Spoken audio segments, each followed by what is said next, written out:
श्रीमान सोहन जी गोदारा साहब, जिला खेल अधिकारी नागौर को एक बार जोरदार तालियों के साथ सर का अभिनंदन। श्रीमान सोहन जी गोदारा, जिला खेल अधिकारी नागौर।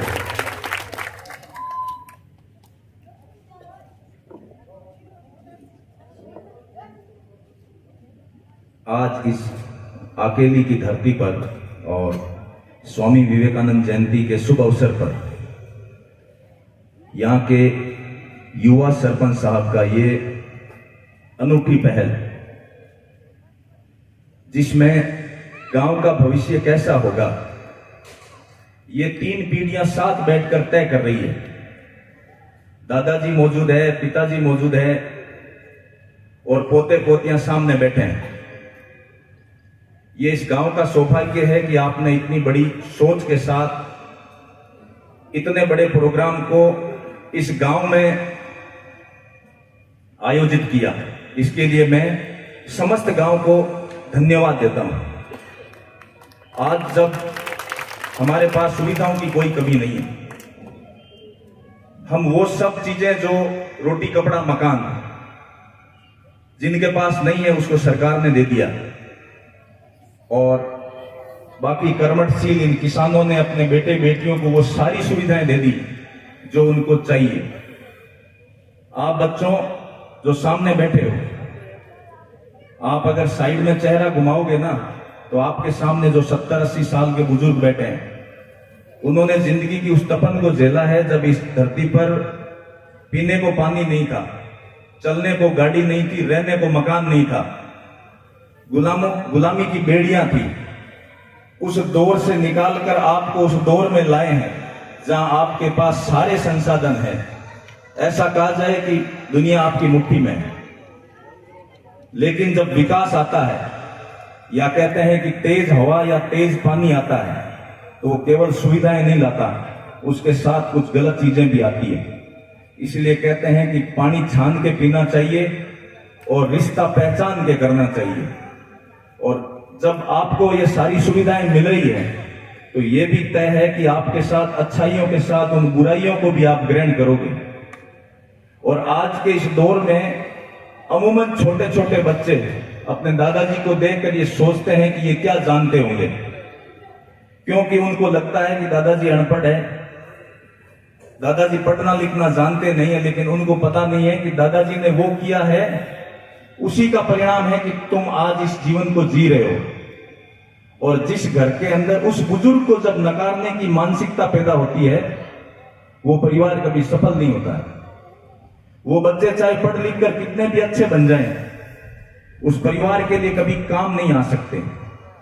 और इसी कड़ी में अब मैं खेल को जोड़ता हूं, क्योंकि हम सब एक सामाजिक प्राणी हैं, समूह में रहते हैं और हर व्यक्ति का निर्माण खेल से शुरुआत होती है। जीवन में सबसे पहले बच्चा मां की गोद से निकलकर सबसे पहले खेलना सीखता है।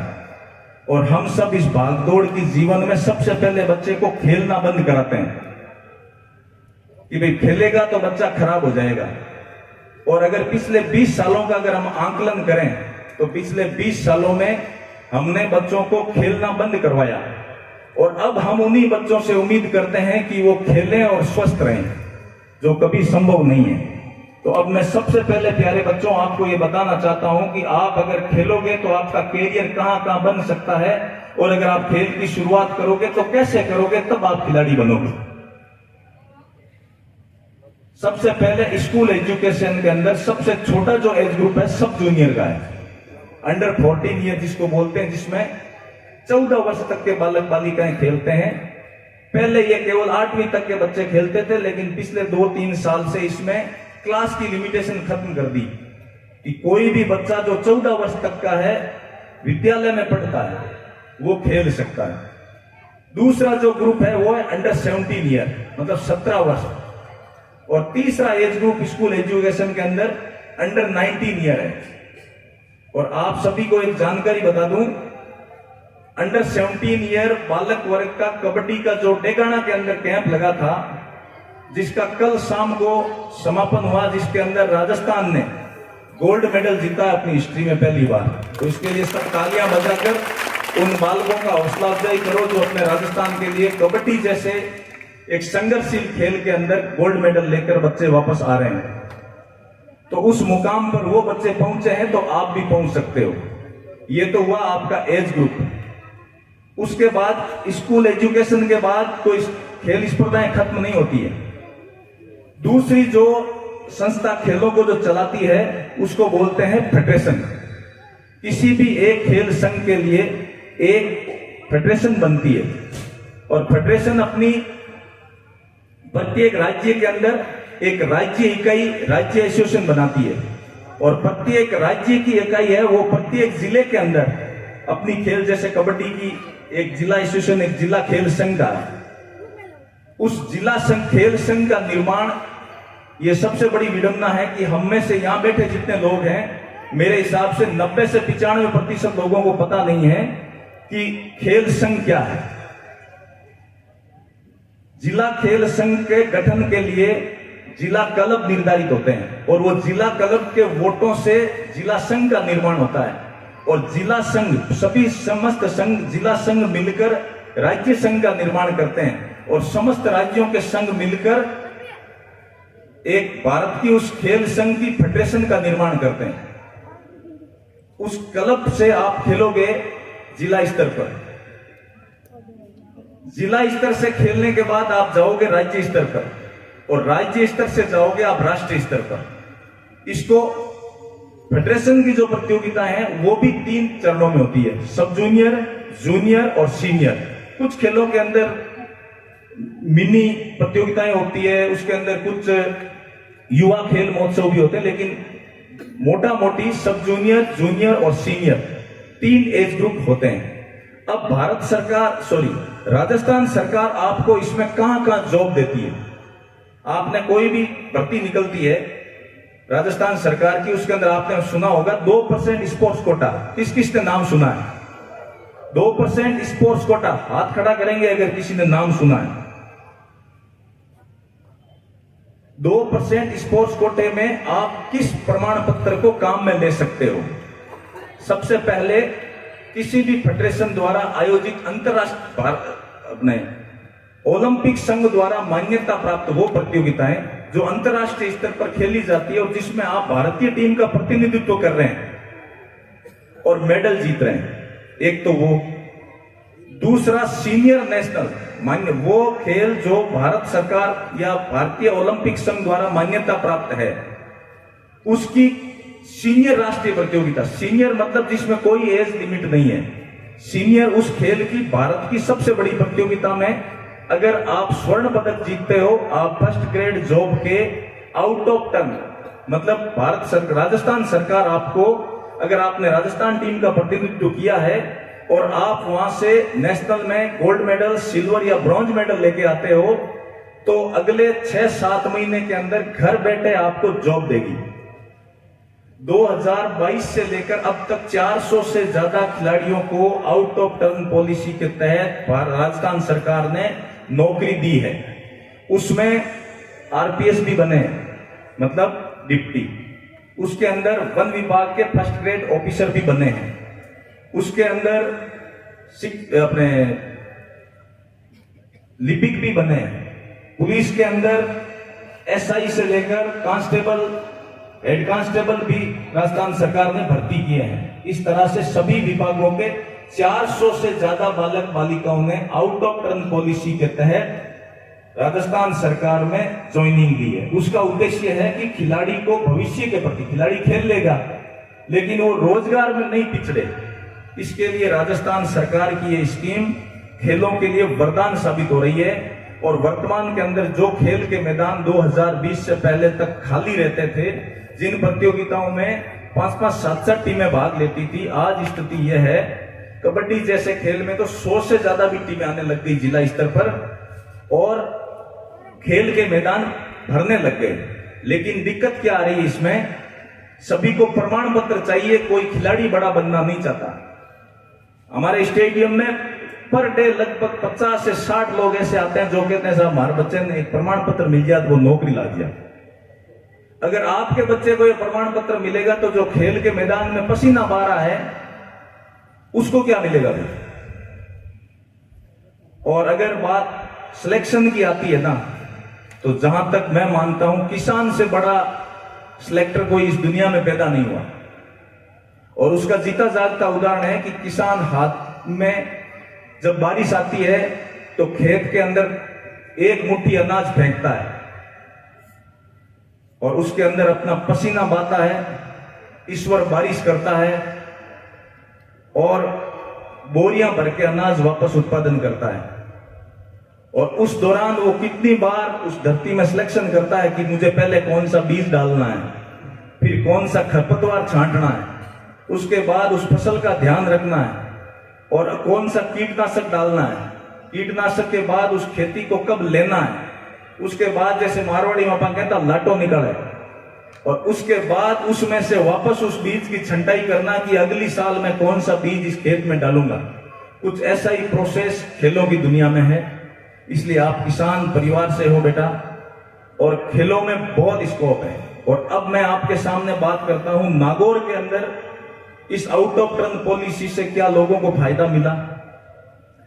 आप नागड़ी गांव की एक लड़की है वसुंधरा सारण, अगर आप में से कोई कबड्डी खिलाड़ी है तो जरूर नाम सुना है। और एक है नागौर की पास की गांव की आर्यना और एक है जायल के अंदर कल्पना सेन। इन तीनों लड़कियों के सीनियर नेशनल और नेशनल गेम्स में मेडल है और अगले आने वाले 3-4 महीने के अंदर जो नेक्स्ट नौकरी लगेगी उन बच्चियों को घर बैठे राजस्थान सरकार नौकरी देगी। ये क्या कम बात है कि आप अगर नेशनल में राजस्थान के लिए मेडल लाते हो तो राजस्थान सरकार आपको घर बैठे जॉब देगी कि आपका फलाने विभाग में फलाने पद पे चयन हुआ है। आप में से कितने बच्चे ऐसा चाहते हैं कि हमारा चयन खेल के माध्यम से सरकारी सेवा में हो? है किसी में दम?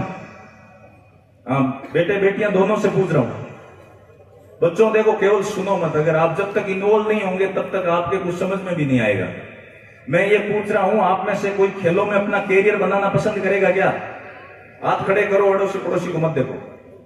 तो अब आप मैं इसकी जानकारी दे रहा हूं, हाथ नीचे करो बेटा। राजस्थान सरकार ने पिछले बजट के अंदर पंच गौरव स्कीम शुरू की। पंच गौरव के अंदर प्रत्येक जिले को एक खेल गौरव दिया, जिसमें अपने नागौर को दिया है कबड्डी। हमने कबड्डी के अंदर एक 7 दिन का खेल प्रशिक्षण शिविर रखा, जिसके अंदर लड़कों और लड़कियों को बुलाया। 400 से ज्यादा बालक बालिकाओं ने उसमें भाग लिया। उसमें से हमने 90 लड़कियां और 90 लड़के सिलेक्ट किए। उनको 3-3 दिन की और ट्रायल ली और उनमें से 45 बच्चे और 45 बच्चियों को हमने वापस 15-15 दिन के प्रशिक्षण के लिए बुलाया, जो अभी नागौर स्टेडियम में चल रहा है।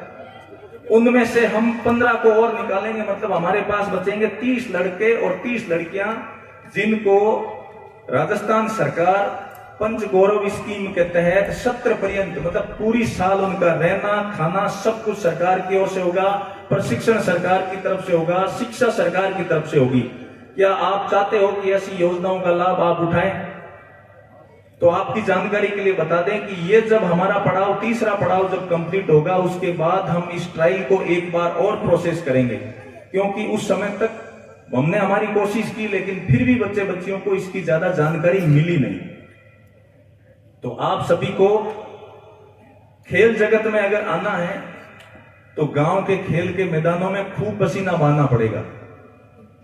और पसीना बहाकर अगर आप एक बार, जो गांव का ग्रामीण परिवेश अपना ऐसा है जहां अपने पास देखो सबके घर पे गाय भैंस है, मतलब डाइट की कोई कमी नहीं है, अन्न अपने खुद के खेत में उत्पादित होता है, मेहनती अपन है, केवल उस खेल का कौशल सीखना है, अपना मानसिक स्तर उस लेवल पे ले जाना है कि अपन दुनिया में किसी को भी हरा सकते हैं। अपनी जो आपसे जो टकराएगा आपके एज ग्रुप का ही टकराएगा।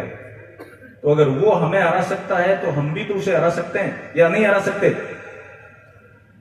बच्चों बिल्कुल एक बात बताऊं मैं आपको, सरपंच साहब जिस मुहिम को शुरू कर रहे हैं, मुझे नहीं लगता कि आप उसका आनंद ले पा रहे हो। आप केवल इसलिए बैठे हो कि साइड में गांव के बुजुर्ग बैठे हैं। बाकी आप में से कोई भी एक सपना देख ही नहीं रहा है कि मैं यहां आया हूं तो मुझे आज तय करना है कि मुझे अपना कैरियर कैसे बनाना है। बच्चों, रेलवे स्टेशन पर भी ट्रेन में वही बैठता है जो ये ध्यान रखता है कि मुझे किस ट्रेन में बैठना है। वरना उसकी गाड़ी निकल जाती है। इसलिए मैं मेरे शब्दों को विराम देने से पहले समस्त गांववासियों को एक बार फिर से धन्यवाद दूंगा कि आप सब लोगों ने लीग से हटकर एक ऐसे प्रोग्राम का आयोजन किया जिसके मुख्य सूत्रधार आप हो बच्चे। लेकिन आपके चेहरों से मुझे नहीं लगता कि आप इसके प्रति इतने जागरूक हो जितना जागरूक ये गांव के ये लोग हैं जो बाहर बैठे हैं। आप अपना ये समय जो है ना, आपके लिए कुछ बनने का है। इस सामने देख रहे हो बुजुर्ग महिलाएं बैठी, उनसे कभी पूछना कि जिस उम्र में, आपकी उम्र में या तो ये ससुराल चली गई थी और घर की पूरी जिम्मेदारियां इन पे थी, और ससुराल जाने के अगले 10 साल तक सर से घूंघट हटा ही नहीं था और काम के सिवा जीवन में कुछ था ही नहीं, मतलब अपना कुछ भी नहीं था। आप किस्मत वाले हो कि आपके पास वो सब कुछ है।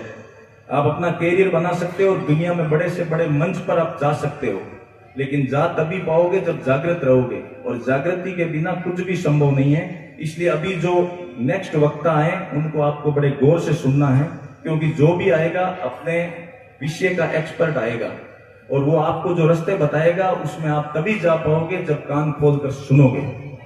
Thank you. जय हिंद, जय भारत।